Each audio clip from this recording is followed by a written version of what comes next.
Hey everyone, Neki here, giving you a bit of a re-tutorial, as you would say, on how exactly to do my Minecraft banking. Now, I did do a video originally when Talladega was being built on how to do my banking. However, as some of you have said, and now that I think about it now, it's not really that helpful in a way. So I decided to re-go through with you guys on how exactly to do it, because I know a lot of you are building your own versions of Talladega Super Speedway, Daytona Speedway, or the tracks that I have yet to build. So we are going to be talking about the banking at Talladega more specifically, because it has two forms of what type of banking you can do. The first form, which you will see on the screen right now, is where you use half blocks and full blocks in order to build the much larger banking. So because Talladega Super Speedway has such large banking, I'm going to continue to say banking over and over again in this video, so you're going to have to get used to it. But because the banking is so large, the whole half slab and full block process is much easier. And as you'll see on the screen right now, the banking is kind of ordered in a way similar to stairs if you're using half blocks and full blocks, or just half slabs and then building it up and increasing as you go. And it's a bit difficult to exactly tell you how to build the banking besides saying that it's similar to stairs, because depending on the type of track and your process of building the turns, it can vary in different ways. Now, I know that the banking, the way it corresponds with the corners may seem a bit chaotic, but that's just the way that I originally built the corners. Now, of course, the corners, the inside of the corners are going to be much smaller than the outside, or at least by one block, so there's going to be a bit of a block difference in the patterns in each level on each half block, as you can probably see. It kind of has like a Z shape or a S shape, and it extends as the corners kind of widen out more and more, or shrinks as the corners get smaller. But the banking basically follows the way the corners are built. So basically you have to build the corners first, and then build the banking on top of that, and make sure that the corners are wide enough to hold that incline, because again, it's similar to having stairs. So if you have a main base, you gotta have enough space to have the stairs go all the way to the top being where the wall is.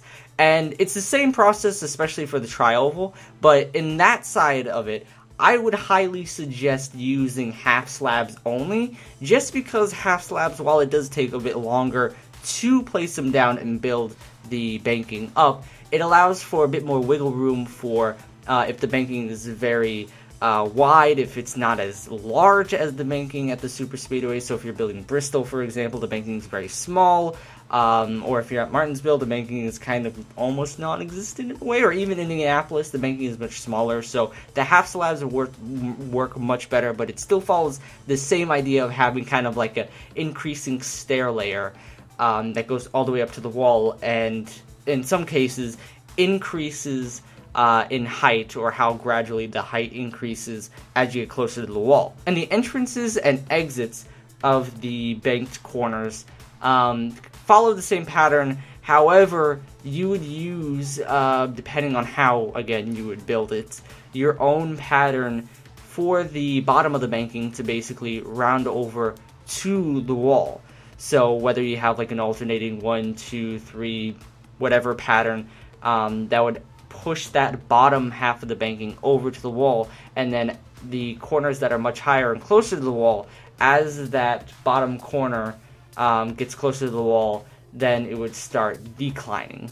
Sounds very complicated, but you'll see images, and you can pause it at any time as well. You can see images of how exactly that works. Again, it is different for whichever track you're using, and if you're using stairs, which I don't really suggest using stairs because it's a bit more difficult and complicated, especially to get a much smoother entrance and exit. But if you are, again, you're using kind of, it's a similar pattern, but again, it's very difficult. I hope this helped you guys out.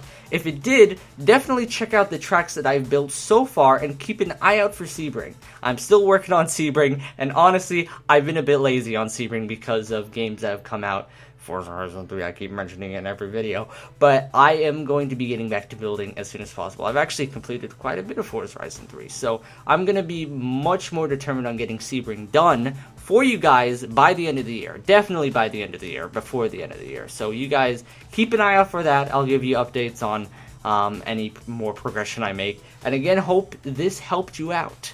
And I'm out.